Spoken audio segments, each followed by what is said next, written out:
말씀드린 대로 우리가 알고 있는 것 같이 비록 락다운으로 인해서 함께 본당에서 예배드릴 수 없지만 하나님은 이 시간에도 여러분 계신 곳에서 함께 하시면서 저희들에게 말씀하십니다. 우리가 하나님의 말씀에 우리의 마음을 활짝 열어 저와 함께 온라인상이지만 화답하겠습니다. 할렐루야, 아멘.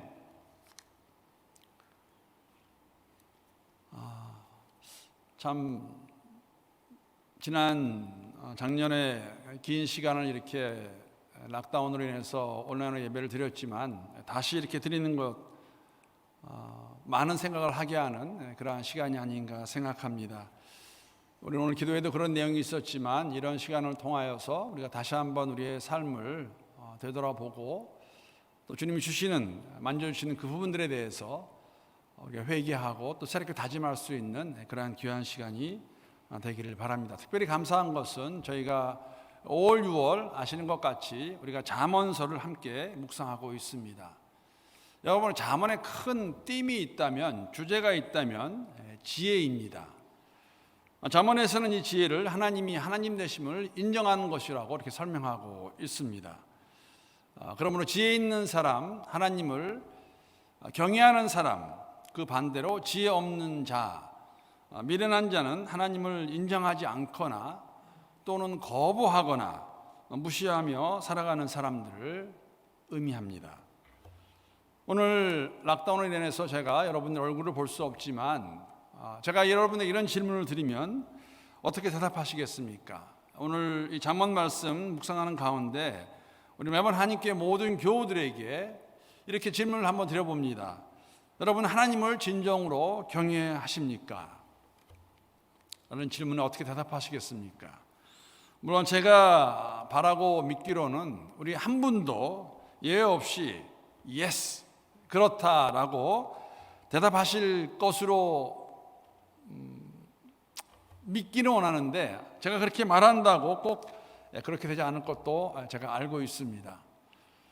그렇다, yes라고 할 수 없다면 왜 그럴까? 아마도 두 가지 이유가 있지 않을까 생각합니다. 첫 번째 추측할 수 있는 이유는 아마도 아직까지 하나님을 바로 알지 못하고 있기 때문에 그렇다, yes라고 대답을 할 수 없지 않을까 생각해 봅니다. 적지 않은 이민자들 가운데서 우리가 알고 있는 것, 친구를 따라 교회에 왔다든지 아니면 이웃의 권유로 교회를 다니기 시작했지만 나오기 시작했지만 아직까지 우리가 개인적으로 인격적으로 예수님을 만난 경험이 없다면 제가 드린 질문, 하나님을 경외하고 있다고 아마 답할 수 없을 것 같다는 생각을 해봅니다. 그러나 또 다른 이유는 사실 많은 분들이 이 이유 때문에 답을 하지 못한다면 그렇다, 예스 하지 못할지 않을까 생각합니다. 예수를 믿는다고 고백까지는 잘하고 있는데 자신들의 삶을 살펴보았을 때, 본인의 삶을 살펴보았을 때 하나님이 아직 내 삶의 위주가 우선 순위가 아닌 것을 알고 있기 때문에 아마 선뜻 예스라고 답하지 못하는 것이 아닐까.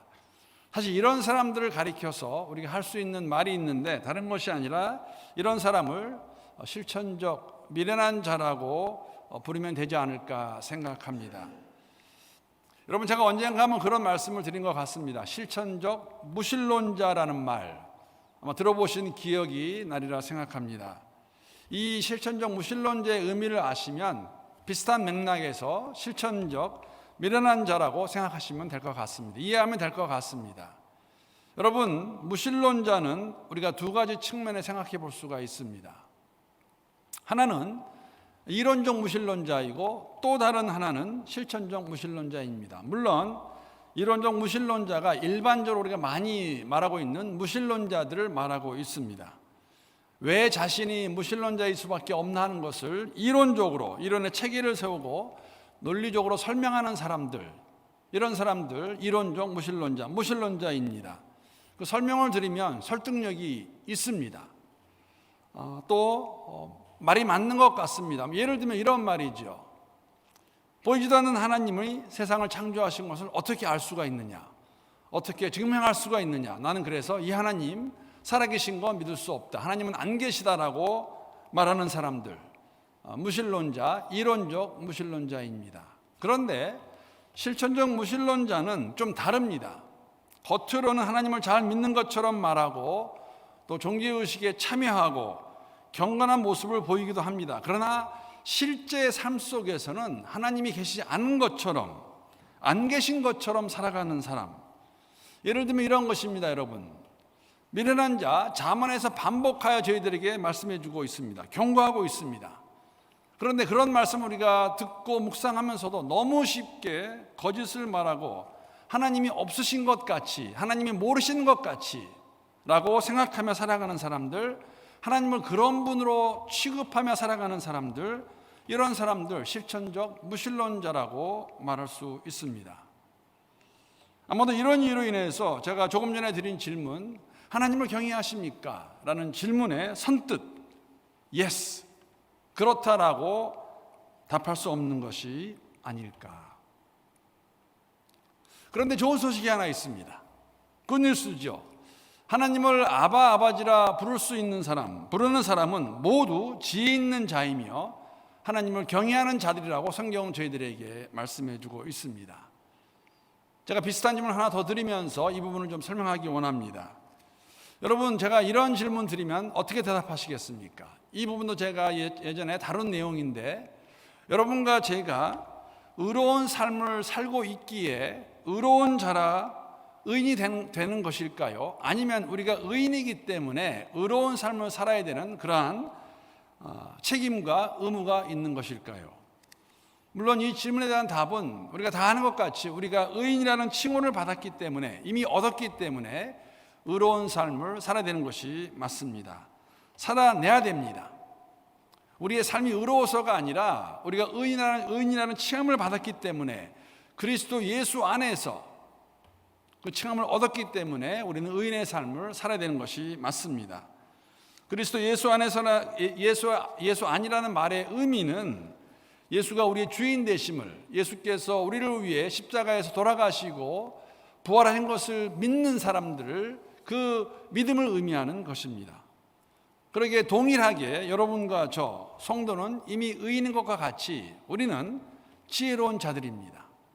창조주 하나님을 알고 있기에 아바 아버지라 부를 수 있는 것, 우리는 이미 지혜로운 자라서 그 지혜로운 자의 복 있는 삶, 복 받은 삶을 살아가고 있다고 말할 수 있습니다. 그런데 여러분, 이러한 지혜로운 자로 살아가는 우리의 삶의 모습이 어떻게 해야 되는 것인지 그것을 알려주고 있고 가르쳐주고 있고 권면하고 있고 경고하고 있는 말씀이 잠언입니다. 이렇게 말씀드리는 것이 더 적절할 것 같습니다. 주님께서 당신을 경외하는 자들에게, 하나님을 알고 있다, 믿는다 고백하는 자들에게 요구하시는 그러한 삶의 모습, 이것을 세계관이라고 말할 수 있고 가치관이라고 말할 수 있겠죠.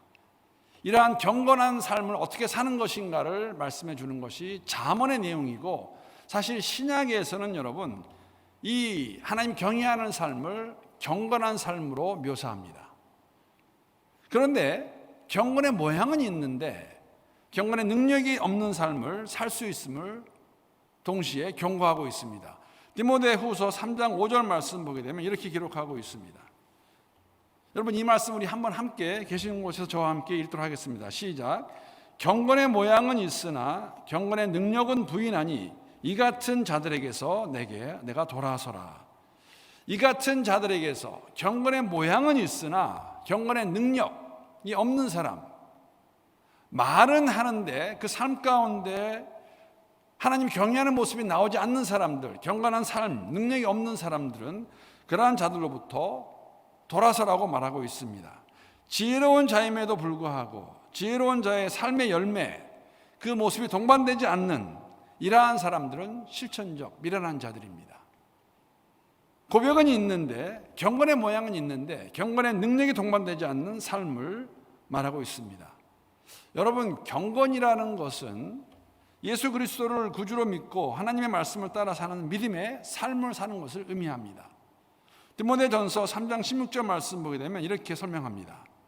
제가 세 번역으로 한번 읽어보겠습니다. 이 경건의 비밀은 참으로 놀랐습니다. 그분은 육신으로 나타나시고 성령으로 의롭다는 인정을 받으셨습니다. 천사들에게 보이시고 만국에 전파되셨습니다.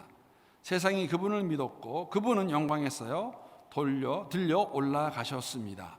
이것을 믿는 삶, 성도의 경건한 삶은 그리스도 예수에 대한 믿음을 가지고 그 믿음을 근거로 하여서 우리가 경건한 삶을 사는 것을 말씀해 주고 있습니다. 그리고 한 걸음 더 나아가서, 한 발자국 더 나아가서 이 경건의 삶이 예수 그리스도의 재림을 기다리는 사람들의 라이프 스타일, 삶의 방식이 되어야 됨을 저희들에게 말씀해 주고 있습니다. 베드로후서 3장 11절에서 14절까지의 말씀, 이 말씀을 통해 우리가 확인할 수 있습니다. 제가 이 말씀도 한번 읽어보겠습니다.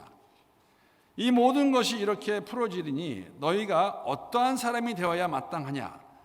거룩한 행실과 경건함으로 하나님의 날이 임하기를 바라보고 간절히 사모하라. 그날에 하늘이 불에 타서 풀어지고 물질이 뜨거운 불에 녹아지려거니와 우리는 그의 약속대로 의가 있는 곳인 새 하늘과 새 땅을 바라보리라. 그러므로 사랑하는 자들아, 너희가 이것을 바라보나니 주 앞에서 점도 없고 흠도 없이 평강 가운데 나타나기를 힘쓰라.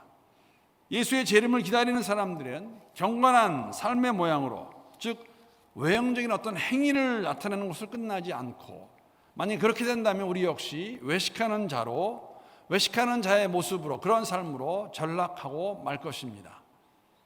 하나님을 경외하는 자들은 하나님 앞에서 경건한 삶, 두렵고 떨리는 마음으로 우리의 구원의 삶을 이루어가는 것을, 경건의 능력이 동반되는 삶을 의미하고 있습니다. 그 결과로 하나님이 인정하시는 점도 없고 흠도 없는 거룩한 삶을 나타내며 증명할 것입니다. 잠언의 말씀은 이렇게 여러분과 제가 하나님을 경외한다고 말했을 때 흠이 없고 점이 없는 그러한 거룩한 삶, 그러한 삶이 어떠한 것인가를 저희들에게 말해주고 있는, 그래서 그렇지 못한 삶을 살 때에는 우리의 마음에 찔림을 주는 책이 바로 잠언입니다. 여러분, 우리가 20장 오늘의 본문까지 이렇게 함께 묵상하면서 여러 가지 그 말씀에 있는 내용들을 보았습니다. 예를 들면 우리의 언어 생활에 대해서, 우리의 물질관에 대해서, 가난한 자에 대한 태도, 또 친구 관계, 순종의 삶, 이러한 것들, 우리 일상에서 아주 평범하고 실적인 이슈들을 다루고 있는 것을 우리가 알고 있고, 오늘 본문의 말씀도 크게 다르지 않습니다. 하나님을 경외하는 자, 경건한 삶, 이러한 지혜 있는 자의 삶의 모습이 어떠한 것인가를 오늘 본문 말씀을 통해서 우리가 세 가지의 삶의 모습을 살펴볼 수가 있습니다.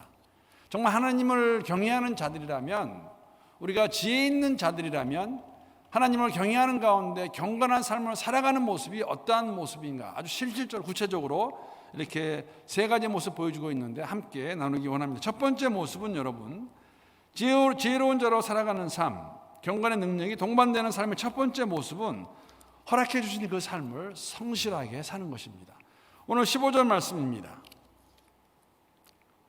게으름이 사람으로 깊이 잠들게 하나니 태만한 사람은 줄일 것이니라. 여러분, 게으른 사람은 깊은 잠에 빠질 것을 말씀하십니다. 왜 게으름이 사람으로 하여금 깊이 잠들게 한다고 설명하고 있을까요? 여러분, 잠든다는 것은 자기 자신의 행동에 대하여 무감각해지고 해야 할 일을 하지 못하게 된다는 것을 의미합니다. 그 결과로 굶주림이 있을 것을 경고하십니다. 사실 당연한 일이 아닐까요? 일상을 잠으로, 게으름으로 채우는 사람, 굶주림을 당하는 것을 피할 수 있을까? 다시 한번 저희들에게 말씀해 주고 있습니다. 태만이라는 말은 여러분 느슨하다는 뜻입니다.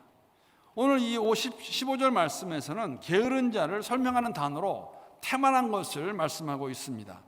일은 하지 않고 그저 빈둥대며 허송세월하는 게으른 자가 태만한 사람입니다. 이러한 사람, 노동의 대가를 얻을 수 없겠지요. 노동의 대가를 바랄 수도 없습니다. 여러분, 노동의 대가가 없으니 수입이 없을 것이고, 수입이 없으니 양식을 살 수 없고, 양식을 살 수 없으니 굶주림으로 그 마지막을 맞을 것을 말씀해 주고 있습니다. 물론 여러분, 일을 하고 싶어도 할 수 없는 사람들에게 도움을 줘야 되는 것은 맞습니다. 그러나 게으르고 태만하여서 굶게 되는 사람은 도와줄 필요가 없음을 저희들이 알 수가 있습니다. 왜냐하면 성경은 일하지 않는 자는 먹지도 말라고 말씀하고 있기 때문입니다. 근데 여러분, 제가 여기서 한 가지 잠깐 나누기 원하는 것은 우리가 한 가지 구분해야 될 것이 있습니다. 여러분, 성실하게 사는 것과 일에 미쳐 사는 것, 이걸 영어로 워커홀릭이라고 말하죠. 이것은 같은 것은 아닙니다. 우리가 그러한 이야기를 듣기도 하고 또 읽기도 하고 기사로 접하기도 하는데, 평소에 특별한 질병이 없던 사람이 어느 날 갑자기 쓰러지거나 어떤 경우에는, 심한 경우에는 목숨을 잃는 그러한 경우까지도 우리가 듣게 되는데, 읽게 되는데, 그 큰 이유 중에 하나가 바로 육체적 또 정신적 스트레스와 과로 때문인 것을 우리가 알 수 있습니다. 사실 이러한 사고를 예방하는 가장 좋은 방법 중에 하나는 필요한 휴식을 취하는 것입니다.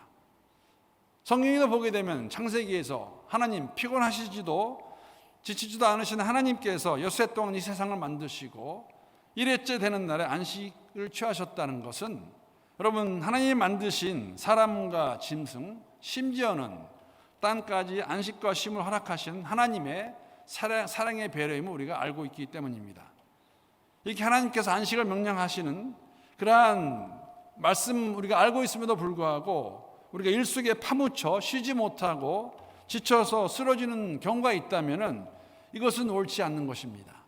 열심히 일하는 것이 맞지만 우리가 필요하게 열심히 일하는 가운데 타임을 오프해서 휴식하는 것, 필요한 것, 열심히 일할 때에 열심히 일하는 것을 전제로 해서 우리에게 주시는 것, 휴식임을 다시 한번 기억하는 가운데에, 여러분, 우리는 그러나 반면에 게을러서 하나님이 허락하신 그 삶의 자리에서 신실하게 살아가지 못한다면, 성실하게 살아가지 못한다면 이것은 지혜로운 자, 하나님을 경외하는 자의 삶의 모습이 아님을 오늘 본문 15절의 말씀을 통해 다시 한번 저희들에게 말씀해 주시면서, 여러분과 저 지혜로운 자로서, 지혜로운 자들로서 허락하신 그 삶의 자리에서 성실하게 신실하게 일하며 나아가는 그러한 삶의 모습을 통해서 하나님이 하나님 되심을 나타내며 증거할 수 있는 우리 모두가 될 수 있기를 함께 기도합니다. 또 다른 모습은, 여러분, 지혜로운 자 살아가는 삶, 경건의 능력이 동반되어가는 삶의 두 번째 모습은 말씀 안에 거하면서 하나님의 뜻을 분별하는 것입니다. 오늘 본문 16절 말씀입니다. 16절 말씀 보게 되면, 계명을 지키는 자는 자기의 영혼을 지키거니와 자기의 행실을 삼가지 않은 자는 죽으리라 라고 말씀하고 계십니다. 여러분, 계명이라는 것이 무엇입니까? 계명은 하나님께서 자기 백성에게 주시는 삶의 지침입니다. 이렇게 사는 것이 맞다라고 말씀하시는 것이죠. 그러면 우리는 말씀대로, 하나님 말씀대로 살면 생명을 지키는 복이 우리에게 임할 것임을 말씀하고 계십니다. 왜 그렇습니까? 하나님의 말씀, 특히 우리가 지난 5주 동안 묵상하고 있는 잠언의 말씀을 보게 되면 바른 삶과 그렇지 못한 삶, 의인의 삶과 악한 삶, 악인의 삶, 지혜 있는 자와 어리석은 자의 삶이 어떻게 다른 것인가를 아주 분명하게 말씀해 주고 있습니다. 함께 주시는 말씀, 그 말씀대로 살아가면, 즉 하나님이 기뻐하시는 의인의 삶, 지혜로운 자의 삶을 살아가게 되면 이 땅에서 하나님 주시는 복을 누릴 것임을 약속해 주시고 있습니다. 그러나 말씀대로 살아가지 않고 자기 행실을 삼가지 않은 자는 죽을 것임을 말씀하십니다. 여러분이 자기 행실은 자기 각자가 살아가는 삶을 길가는 것으로 묘사하는 그런 표현입니다. 삼가지 않는다는 것은 경멸하다는 의미를 내포하고 있는 말입니다. 다시 말씀을 드리면, 자기 행실을 삼가지 않는다는 것은 생각지 않고 함부로 말하고 함부로 사는 것을 뜻합니다. 이러한 사람의 마지막 온전하지 못할 것, 좀 더 정확하게 표현하면 죽음의 종말을 맞이할 것을 경고하고 계십니다. 마음대로 자기 행실을 삼가하지 않고 살아간다면 죽음이 있을 것을 말씀하고 계십니다. 여러분, 제가 지난 수요 말씀 여행 시간에도 잠깐 나누었던 내용입니다. 이번에 잠언을 묵상하면서 정말 제가 새롭게 깨달은 것이 하나 있습니다. 그것은 무엇이냐면 하나님께서 악인들을 이 땅에서도 벌하시고 가만두지 않으시겠다는 그러한 내용입니다. 많은 구절이 있지만 제가 두 군데만 함께 찾아서 읽어보겠습니다. 잠언 2장 22절 말씀 보게 되면 그러나 악인은 땅에서 끊어지겠고 간사한 자는 땅에서 뽑히리라. 3장 33절 말씀 보게 되면 악인의 집에는 여호와의 저주가 있거니와 의인의 집에는 복이 있느니라. 이 두 구절만 보아도 하나님께서 악인을 그냥 보고 계시지 않을 것임을 확인해 주십니다. 하나님이 하나님의 방법으로 이들을 벌하실 것을 말씀해 주십니다. 땅에서 끊어질 것이다. 하나님의 저주가 있을 것임을 말씀하십니다. 여러분, 우리가 의인으로서 지혜로운 자로서 하나님을 진정으로 경외한다면 그분의 말씀에 순종하며 살아가는 것이 우리가 이 땅에서 복을 받으며 살아갈 수 있는 것, 여러분 다시 오시겠다는 그 주님의 말씀을 기억하는 가운데 그날까지 이 세상에서 우리가 지혜로운 자로 복된 자로 복받은 자로 살아가기를 소망하십니까? 그럼 말씀대로 살아가시면 됩니다. 말씀 안에 거하시면 됩니다. 그 말씀 안에 거할 때에, 주의 말씀 안에 거할 때 성령께서 우리에게 우리의 모든 간구를 들어주시고 응답해 주실 것입니다. 이러한 복된 삶, 말씀 안에서 오늘 본문의 말씀과 같이 누릴 수 있는 그러한 삶을 살아갈 수 있는 우리 모두가 되어서 진정으로 지혜로운 자의 모습을 증거하고 증명할 수 있는 우리 모두가 될 수 있기를 주님의 이름으로 축복합니다. 여러분, 마지막으로 세 번째 모습이죠. 지혜로운 자로 살아가는 삶, 경건의 능력이 동반되는 삶의 마지막 모습은 17절에 나와 있습니다. 17절 말씀 보게 되면 가난한 자를 불쌍히 여기는 것은 여호와께 구워 드리는 것이니 그의 선행을 그에게 갚아 주시니라. 여러분, 주위의 사람들, 특히 가난한 자들을 사랑하는 삶, 이 삶이 지혜로운 자의 삶임을 저희들에게 오늘 본문 17절 말씀을 통해서 말씀해 주고 있습니다. 흥미로운 것은 여러분, 잠언의 기자는 가난한 자를 불쌍히 여기는 것을 하나님께 구워드리는 것으로 표현하고 있습니다. 불쌍히 여기는 행동은 다른 것이 아니라 그 불쌍한 사람, 가난한 자들에게 호의를 베푸는 것, 친절을 베푸는 것을 말합니다. 경제적으로 힘든 사람에게는 어려움을 주는 것, 즉 재정적으로, 경제적으로 도와주는 것을 말하고 있습니다. 여러분, 창조의 원리에 따라서 부자도 가난한 자도 모두 하나님의 형상대로 지음받은 것이 맞습니다. 하나님 모든 사람을 만드셨습니다. 그런데 성경에서는 하나님이 고아와 가부와 같이 힘없고 가난한 사람들의 아버지임을 강조하고 있습니다. 왜 그렇습니까? 왜냐하면 그들이 더 도움이 필요한 사람들이기 때문입니다.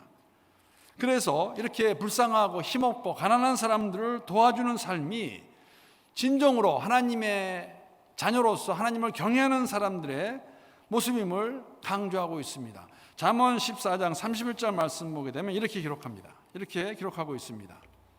가난한 사람을 억압하는 것은 그를 지으신 분을 모욕하는 것이지만 궁핍한 사람에게 은혜를 베푸는 것은 그를 지으신 분을 공경하는 것이다.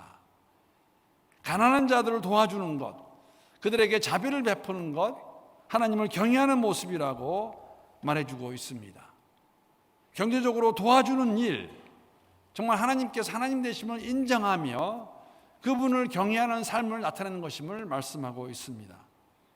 여러분, 근데 말씀드린 것 같이 이러한 삶을 하나님께 구워드리는 것이라고 잠언 기자가 묘사하고 있는 것, 여러분, 구워주는 것은 무엇을 전제로 할까요?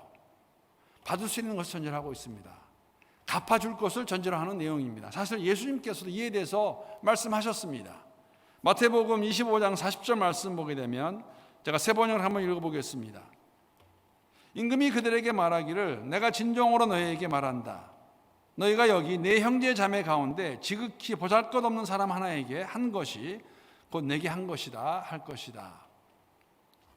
이 말씀의 배경 아마 기억나실 것입니다. 마지막 날 심판의 날에 주님께서 오른쪽에 있는 사람들에게 그들이 주님이 줄일 때에 먹을 것을 주었고 목마를 때에 마실 것을 주었고 나그네로 있을 때에 영접하였고 헐벗었을 때에 입을 것을 주었고 병들어 있을 때에 돌보아 주었고 감옥에 갇혀 있을 때 찾아주었다고 말씀하실 때 이러한 주님의 대답에 의아해하는 그들에게 하신 말씀이 오늘 제가 방금 읽은 25장 40절의 말씀입니다. 즉 그들이 세상에서 살 때에 지극히 보잘것없는 사람, 가난한 사람에게 한 것, 그들을 도와준 것이 당신에게 한 것이라고 말씀하십니다. 마찬가지 내용입니다. 잠언에서 말씀하시는 것 같이 가난한 자에게 베푼 것이 하나님께 구워진 것이고 주님께서 때가 되면 다 갚아주실 것을 말씀하십니다. 지혜로운 자, 하나님을 경외하는 자의 삶의 모습은 이렇게 우리의 주위에 있는 사람들에게, 특히 가난한 자들에게 베푸는 삶을 통하여 하나님이 하나님 되심을 증명하고 증거하는 그러한 삶, 우리에게 요구하고 계시는 것을 다시 한번 확인할 수가 있습니다. 여러분, 말씀을 마치면서 하나님을 경외하는 사람, 하나님이 하나님 되심을 인정하는 사람, 지혜로운 자로 살아가는 삶이 어떠한 삶인가를 저희들에게 말씀해 주고 있습니다. 그리스도 예수 안에서 하나님을 아바 아버지라 부르는 여러분과 저는 지혜로운 사람입니다. 하나님을 경외하는 그러한 삶의 모습, 경건한 삶을 통해 나타나야 됩니다. 하나님이 살아계신 것 우리가 인정하며 그 하나님 앞에서 우리의 삶이 경건의 능력을 동반하는 그러한 삶이 되어야 됩니다. 경건의 능력이 동반되는 삶은 오늘 함께 나눈 본문의 내용의 말씀과 같이 우리가 더욱더 신실하고 성실하게 이 삶을 살아가는 가운데 하나님의 말씀 안에서 그의 뜻을 분별하여서 그 삶 가운데 특히 이웃에게, 가난한 자들에게 사랑을 베푸는 그러한 삶, 살아가는 모습이 하나님을 경외하는 자의 삶의 모습이라고 저희들에게 말씀해 주고 있습니다.